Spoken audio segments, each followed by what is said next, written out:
So a full field of 18 limited late models ready to go to work. Last week it was a first-time winner, Mike Nadeau, and this time Pete Kayer gets a jump on everybody. He gets a phenomenal jump as the 8 of Ed Charette did not get such a nice start. Wow, it was a 3-wide shuffle into turn number 1. These guys are really serious in the opening lap. Yeah, the Ed Charette machine moved into that 3-wide, but jumped out in front out of turn 2. He's up to third spot, turns 3 and 4. Now Charlie Newman trying to whiplash his way underneath his teammate, Bill Davis. Michael Nadeau also moving quickly in the top 7. But the man with the most bounce in his step is Pete Kayer in the NBC 30 car. Has a slender lead over Darren Havanek, who's trying to make a dive bomb move down low. Havanek tried him outside. Nope, now they're tangling in turn 3. Havanek tried him on the outside, took him on the inside where they tangled. They broke loose and they're racing once again. No caution, Ed Charette to the lead. And Havanek climbed all over that car. So the 2 leaders are now in the middle of the pack, and Ed Charette is out in front, and the man he has to deal with is Charlie Newman in car number 16. On the outside of Bill Davis trying to roar to the front. Scott Foster, the grenade, in car number 22, making that crossover move. Looking for the 3rd spot. He's on the inside of Bill Davis. Sean Foster started 11th. He's already up to 3rd in 3 laps. Turns 3 and 4. We've had a spin. He's off into the pits. It's Darren Havanek once again. Now Duran trying to jackknife his way under Bill Davis, and it's Andrew Duran able to rumble his way into the top 4. Our points leaders are definitely starting to work their way up through the field. Pete Kayer's having a tough time. Car's a little beat up. He's going backwards. So while Kayer continues to struggle after an impressive start, he's at the rear of the field as Greg Butler gets by him. Things are tightening at the front of the field. Ed Charette is out in front, but getting banged around in the battle for second is Charlie Newman. Here comes the grenade, Scott Foster. Scott Foster's got a fender on him going into turn 1. Now they're even going into turn 2. So Sean Foster is taking over. He is in second, and Duran going to second with him. Duran wants second place from Foster. He's diving down hard on the inside. See who's going to come out of turn 4 with that position. So Foster made a little slip up going up high, and that is all Duran needed. Just a crack as he's trying to shimmy his way into the runner-up position. Another car coming up through the field, and right now he's up to 5th, and he started in the 10th spot. The number 29 of Rick Lanigan has worked his way up to 5th. Lanigan looks like he has a lot of life in that car. Now trying to snap his way past the 22 of Foster. That is Duran. That's also the best battle on the racetrack right now. Duran has the spot, but almost body pierced to the number 43 car is Sean Foster. It seems to me every time Duran gets a run on him, Foster dives into the turn a little bit harder.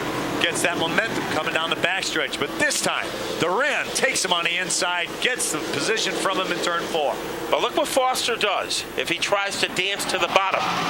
Charette's lead is in jeopardy, and there's that bottom shot by Sean Foster, but it was not potent enough to evict Duran from second place. And that's what Charette wants to see. Let Duran and Foster battle back there. But no, Charette looked in his mirror a little too long, drifted wide, went up high. I don't think he wants to see this. And no, he did not expect or did not want that 43 alongside him, and then Foster behind the 43 of Andrew Duran. But Duran does not have enough giddy-up on the backstretch to get Charette. Now he explodes, and the 43 is poised to take over the lead at the halfway point. It looks like they're rubbing coming out of 4. Duran has him at the stripe, but what is Charette going to do on the outside? He's battling back in turn 1. Foster sitting back watching what's going on in front of him. How is he going to get around this traffic in front of him? Well, I don't think he's going to sit back for very long. That is not his M.O. as Darren Havanek comes on to pit road. So the top 3 cars can fit inside a sleeping bag, but wide awake at the front of the field is Duran. Here comes Foster trying to muscle his way underneath Ed Charette Jr. That muscling actually pushed Duran up to the lead. Charette got shuffled back. In jeopardy of losing 3rd with Charlie Newman on the inside. We've got 9 more circuits to go, and Duran's got the point. Foster's in second. Charlie Newman works his way up to third. Rick Lanigan behind him. And Charette is a little loose coming out of fourth. Newman does have company, and Rick Lanigan is right there. So Sean Foster, aggressiveness is his middle name as he tries to hang tough with Duran. It looks like Duran has the motor maybe rolling to pull away. We'll see what happens as they whirlwind their way down the front straightaway. Duran's car is looking pretty good tonight. Like we said earlier, it doesn't look anything like last week where it was too tight coming out and the back end wanted to come around. Look at Lanigan move underneath Newman to get into third. Power move by Rush Hour Rick. Now Rick's got some picking up to do if he's going to get on the bumper of Foster. He's got about 8 car lengths in front of him, but watch Rick Lanigan. He knows how to handle that car around this track. He's going to dive into turn 1. There's clean air in front of him and a pack of cars that are pretty far behind him. Lanigan has had success at Stafford in every division in which he competed. He was good in the dares, better in the late models, and he won on opening weekend in the limited late models. Right now, he has to make a quick move in order to disrupt the momentum of Sean Foster, and all by his lonesome, almost doing a time trial at the front of the field, is Andrew Durant. Andrew Durant that time around got the high five from our flagman. He's got 5 more laps, make it 4 more laps as he comes off turn 4. And he is smoking up the track tonight. Andrew Durant all by himself up front. Now lap traffic between him and Sean Foster, Rick Lanigan, Charlie Newman, and Ed Charette. The fastest car on the track by a tenth of a second is Rick Lanigan in car number 29. He tries to make up the gap between himself and Sean Foster. They boogie their way down the front straightaway. They'll have only a couple of laps to go, and Duran is things pretty much his own way down to the final 3 circuits. A tenth of a second for Rick Lanigan, faster than the rest of the field. It might get him to the bumper of Foster, but can he touch it? Can he tag him to try to get him loose to get around him? Boy, did he close up the gap at turns 3. He is within handshaking distance of Foster as they hit the stripe for the final 2 laps. So Durand is in command, but here comes Lanigan trying to claw his way underneath Foster. Foster had veto power, trouble in the grass as Rezatek having a wild ride in turn 1 as he was all over the real estate. He went into John Deere country, and so did last week's winner, Michael Nadeau. Yellow flag with 2 laps to go, and Roland, what does that mean? The 3 greatest words in motorsports: green, white, checker, to determine the winner of our limited late model feature. And it's always an exciting finish, especially when you got the 3 points leaders. 2 exciting guys right there at the front row. The 3 point leaders are up front. And the whirly bird, Rick Lanigan, is right there. So the 3 guys who have been the best all season long will have a 2-lap tussle for the trophy. A dash for the dollars here at the Stafford Motor Speedway. I kind of feel sorry for anybody in the front row if they're behind that Whelen Engineering car. Take a look at all the lights. He's flashing his muscle with just the lights on that car. And a lot of that is voice activated, as Tony Sutton described. So I guess if you're going to drive that car, if you get laryngitis, you're really going to be in trouble. But it's our pace car. That is the demo car tonight, furnished by Whelen Engineering. And we'd like to thank Whelen for their support tonight here at the Stafford Motor Speedway. Whelen, the sponsor of the All-American Series. As a driver who from Stafford, well, they have a chance to be national champions. And, of course, that'll be played out over the summer. And the lights are off on the Whelen Engineering car. I don't know if you've ever been down there, Matt, but down in Chester, Connecticut, right next to the Chester Airport, is just a beautiful facility for Whelen. A real nice place, very clean shop. Fantastic I didn't know they place. had an airport in Chester. Yep, they got a tiny little airport right next to Whelen Engineering. Well, it's amazing that the town of Chester is a home to the worldwide leader in emergency lighting. Right now, we're going to be the leaders to some great finishing action here in our limited late model feature. Andrew Duran, car number 43 on the inside. He is flanked by Sean the Grenade Foster in car number 22. Lanigan is there. Newman is there as we get ready for a restart. Remember, Lanigan had the faster car. Look at of all of Foster them. go, Roland. Foster jumped him on the start, but Andrew Durant gets a fender on him in turn 2. They touch. They're bamming out there. Bam, bam, Andrew Durant going to the inside of Sean Foster. He dives down deep in turn 3. He's going to get him in turn 4. Here comes Lanigan. Now Foster dives down, trying to retaliate against Andrew Duran. 2 cars surgically attached as they go into turn 2. Foster is there. Duran is there. Lanigan is there. Any one of 3 cars can win it. It's one more circuit. It's half of a lap. Lanigan pushing on Foster, but that's only getting him loose. Duran gets on the outside. He's wiggling. He's getting loose coming out of 4. Here comes Foster to win it. Sean Foster. Duran got loose coming out of turn number 4. That opened up the entire bottom of the track to Sean Foster, and he took advantage of it.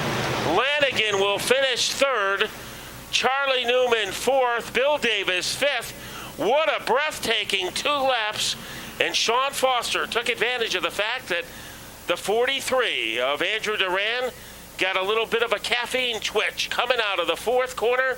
Advantage Foster, and he gets his first win of the season. With only 1 caution during that entire race. Clean racing by everyone. And talk about action in the end. Foster, our points leader in this division, taking down the win. I think he got a little bit of a break, Roland, because the caution came out with 2 to go. That gave him the opportunity, but having the opportunity is one thing. To take advantage of it is a lot more difficult, and he did. It will be Bill Davis 5th, Ed Charette 6th. 7th is Joe Ferrigno, Corky Hines 8th, Kevin Gambacorta 9th, and in 10th, David Capriati. As you look at the grenade, Sean Foster getting ready to climb out of his car. What a comeback on the final turn of the final lap. And now to tell us about all the pageantry that's going on right now in Victory Lane, let's go back to Tony Sutton. Well, Sean Foster's taking the safety gear off, putting on the whalen hat, and he'll be climbing out of his number 22 car in just a moment, helmet in hand. And our final feature event as the crew celebrates from behind. And Sean is on the roof. Well, I'll tell you what, you guys, that was wild, man. Really wild. I want to thank a lot of people for this. First of all, I'll thank Freedom RV of North Windham, Connecticut, the whole DeCandia family. I want to thank Mark and Julie. I want to thank my fans Ryan and Chase, who help out on the car too. Scott's Electric of Ellington, Connecticut. Steve McCarthy, Jesus, did you set this thing up right. Billy the Kid, he helped out too. He was a big part of making this win possible. The crew, huge thanks to them. Everybody who helps out every week, they show so much devotion, and they're here every week. They are here every day during the week too. And the water flies. Before you continue on, I want to tell you something. You guys were banging and slamming out there, but everybody gave everyone enough room. Yeah, it all worked out in the end. I drove it in a little hard going into 3. I got a little shot going into 3. I don't know if that looked rough or not, but I want to thank more people. I want to thank Mom and Dad. I want to thank my girlfriend, Christy. I want to thank all these people here, everyone in the stands, everyone who's still stuck around. There's a few of you. Raise a beer. I know you're up there. Race car, race car. Here we go, race car. Sean Foster, congratulations, man, on your victory. Thanks a lot, Tony. Well, as the crew applauds the performance, Andrew Duran catching his breath. And I got to say the same thing to you, man. That was wild racing out there, and it was fun to watch. Yeah, it was a good time out there. I got to thank everybody for having a clean race out there. I got to thank my dad, my sponsors, and I got to thank Brad's Auto Machine for helping me build the motor to be out here. And we want to thank you for putting on a terrific show. That, you know, you guys, this division, there haven't been that many entries. It's starting to grow, and I'll tell you what, it's really been exciting to watch. Thanks. It'll be better next week. Congratulations on second. Thanks. Well, our third place driver is a guy that has come from the back to the front week in and week out, and you were just sitting there with a great seat watching that action ahead of you. boy, I was hoping there was going to be some bad luck like we had last week so that I could capitalize on it. But what are you going to do? Never works out. Well, your performance was terrific. I mean, you came from mid-pack, stayed out of trouble, passed just about everybody at least once, except for the leader, and finished on the podium in third place. Well, I wanted to try to make Frankie happy, and I didn't want to have to hear him say anything about the 29 over the radio. So I managed to achieve that tonight here, and we didn't hear our number one. So tried to keep it clean and put on a good show for the fans. Well, Rick Lanigan, congratulations on third place. Thanks a lot.